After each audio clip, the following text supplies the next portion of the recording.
Welcome back to my channel. So, first of all, yeah, I cut my hair.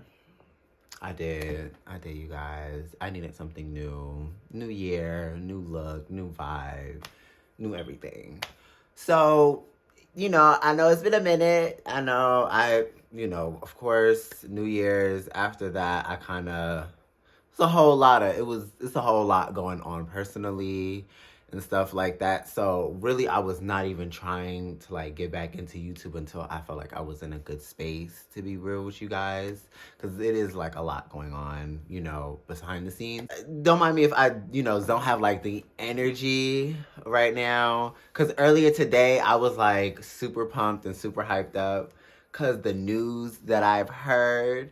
Now, if you guys don't know, I am a barb. I am. But I'm not one of like the militant barbs that like, attack you if you don't like Nicki. No, that's not me, I definitely let everybody come and sit with me at the table. If you like her, if you don't, you don't like what it is that she does, I understand and respect that. And there's certain things that she does that I will call her out on.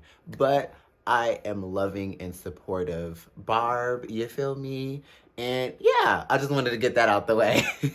But earlier today, I heard the news that Jennifer Hugh lost the case to Nicki Minaj. She wound up dismissing it voluntarily because of lack of evidence. And I feel as though, honestly, I knew something was up from the jump. I'm gonna be real with you. I already knew something was a bit off. I really just like paid it. I didn't really like give it no attention. The only time I really gave it attention is when it reached national coverage. And that's when I knew there was something off. You feel what I'm saying? First and foremost, before I really get into that, Nicki is owed an apology. Period. I feel personally Nicki is owed that apology. You guys sat up here and slandered her name. Literally slandered her name. Dragged her name through the mud for the past... This case happened when? 2019? I want to say late 2018, early 2019. You guys dragged her through the effing mud. That... First things first, with that story that she told us 3 different stories. So first of all, the stories were hella inconsistent. She started off by saying, oh, he was 25 and she was young. I think she was like 16. And then she switched to, oh, he was 18 and she was 16. And then the third story was, oh, well, no, he's 17 and then I'm 16. It was 3 different stories. That was red flag. Red flag number 1. 2, who got in contact with who first?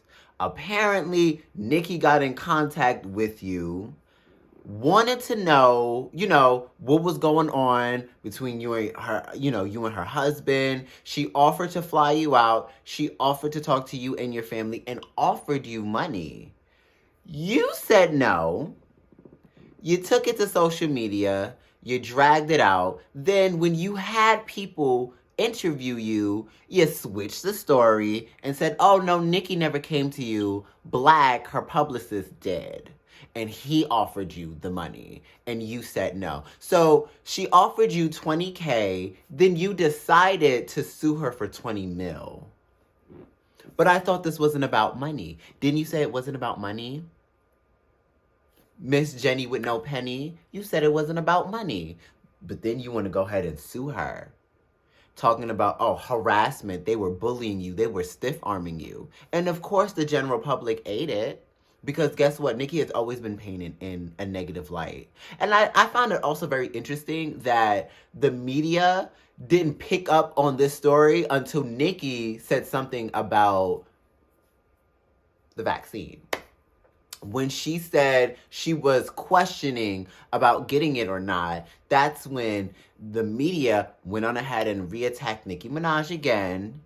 And Nicki Minaj handled the girls lovely. She handled them respectfully. You had major girls on CNN who gets paid to pretty much talk-ish, drag her through the mud. She handled them. Media was like, oh my God, girl, she just ate us up. I need to gag this bitch. Hold on. I need to find something and gag this bitch. They were looking for something already to kind of like throw dirt on her name because, no shade, she was eating the girls up that was talking crap about her.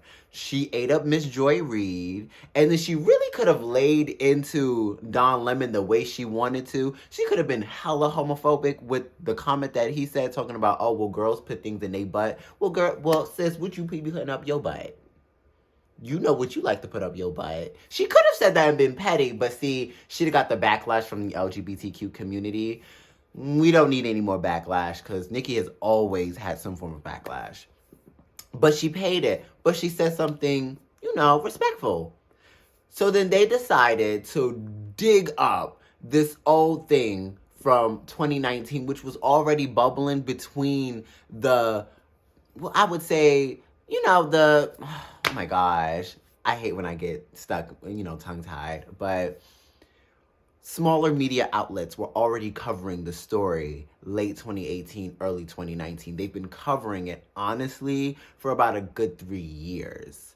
It wasn't until Nicki did what she did that they decided to go ahead and bring her on the reel and have her tell her story. Painting Nicki in this negative light yet again. For what? Shorty is at home taking care of her child. She's taking care of her kid. She is watching Real Housewives. What could she do? You said she was menacing you, she was bullying you. She moved to California with her husband. Of course, he didn't feel as though he had to sign up, as a registered sex offender. Nicki is not above the law. She knew better. He knew better. They should have had that signed. Period. Apparently, afterwards, you went on ahead to go serve them. They clearly wasn't served, so now there was miscommunication with that. It was just like it was just like a whole mess, honestly. So then now we get towards the end of the case, and now you want to reach out to Nicki and now say, well, all of this was a big misunderstanding. Was it? Or was it a cash grab gone wrong? I don't know. You guys tell me how you feel about that. From the door, I felt like it was a cash grab. Like, I just felt like, nah, you just out here trying to get bread. Because if she offered you money and she offered to fly you out and hear what it is that you had to say, she was being genuine. You feel what I'm saying? She doesn't have to do that. Nicki don't really got to talk to anybody. We all know this. You know what I'm saying? But of course, people are going to see that gesture and they're going to switch it up. They're going to make it seem like, oh, well, girl, you were just doing that so you could, give her hush money and this, that, and the third. You were controlling the situation. You were the one who reached out to her and tell her to stop it. Nicki, between me and you, I don't feel like Nicki's reaching out to anybody. Like, she's not, unless it's for a collab, Nicki's really not reaching out to you for nothing. What does she have to reach out to you for? You've already made the case bigger than what it was, and you've already went to court. She does not need to speak to you after that. You need to speak to her, though. And you did go speak to her when you realized that, I don't have the evidence to prove that you were bullying me because this was all a facade. This was all fake. When the marshals was knocking at your door and you told them to turn around, you knew it was real from then. When they came to your door, hey, we heard that such and such was bothering you. Do you want us to step in? And you were like, no. Of course, because you didn't think that it was going to get as big as it did. You really didn't think it was going to. Honey, the media just used you to make someone else look bad. And it's really unfortunate. And the biggest thing that I hate from this, and I feel some type of way the most, is that there are so many women who have they have cases with sexual assault.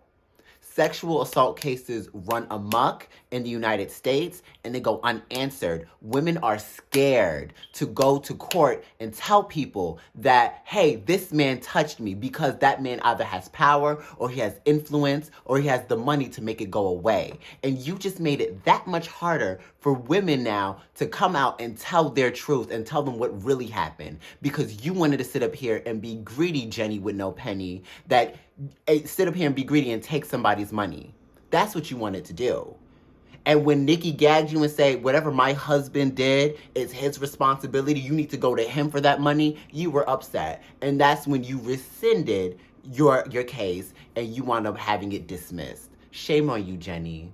Now you sitting up there broke with no penny. Y'all, Naturally JJ is my second channel. I just only have like my hair stuff, you know, hair videos, well, when I had hair.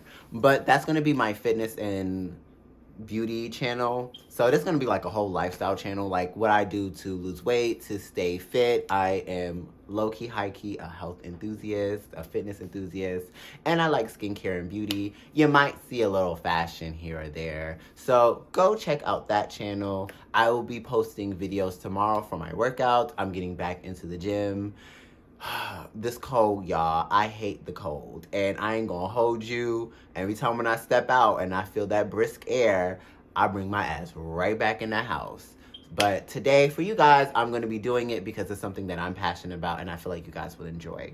As always, I love you, and I will talk to you again soon. Bye.